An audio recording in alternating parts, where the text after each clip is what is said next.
And how you seeing it going to end on Sunday? What's the vision? What are you seeing? I believe I'm good enough to finish the fight anywhere. Whatever presents itself, that's what I'll go for. We're comfortable in the stand-up. The grappling. I know he's been working his grappling, so he obviously recognises that I'm probably the superior grappler in this bout.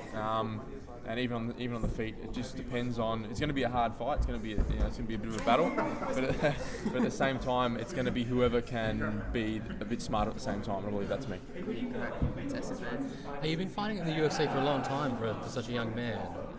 Do you think that's going to be something we're going to see more of now? Coming out of New Zealand, coming out of Australia, people getting into the UFC at a younger age, people making the big stage. I think so. I think worldwide. I think that's why a lot of people. I've been in the UFC I'm only 25, but at the same time I've been in the UFC for about 6 years. This is my 13th fight coming up. But I think the guys that get in earlier, you're not going to see someone bust into the scene and get to a belt, within a couple of years. With the younger guys, it's going to take them a bit longer. You got to treat it as a marathon because I got them when I was 19, so I was still maturing, physically, mentally.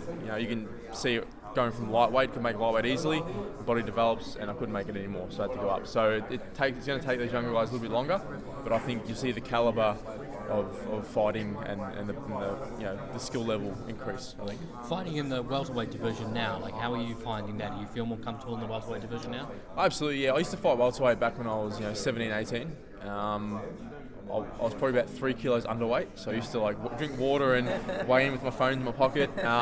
But that was I just wanted to be. I love GSP. Yeah. I just wanted to be a welterweight no matter what. And then obviously the guys in the UFC, when you realise how big these lightweights were, I had to go down a weight class. But eventually, slowly, it got progressively harder to cut weight. And now I'm at a size where I'm not a small welterweight by any means.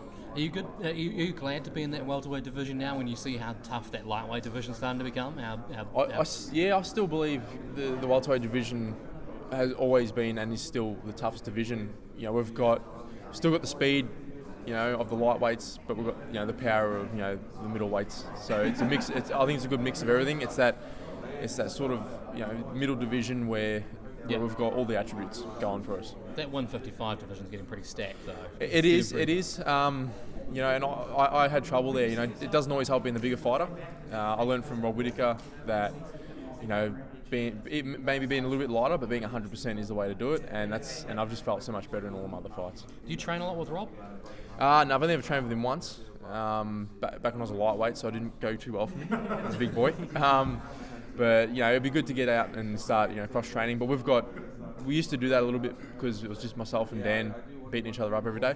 Now we've sort of been the pioneers and grown the sport down in Melbourne to the point where we've got 4 UFC fighters from the one team, the best guys from Australia coming down, best guys in Melbourne, all in the one gym. So we've got a good 10-15 guys to train with. Yeah, coming over here to Auckland and seeing what CKB does here and seeing the number of fighters they're putting out and two champions out of the same gym, CKB. Is there a lot you can learn take away from that kind of from what they do there? I think so. I think we've done something very similar. It's just about seeking out the best trainers. Not getting complacent about your training. You have to go out of your comfort zone, go find the best guys, and that's what they've done. They've brought all the best trainers to the one gym, as opposed to the old days where I'd have to drive 2 hours to this place and an hour to this place and try and you didn't have any sort of specific gym that mixes it all together. So I think they've done well there.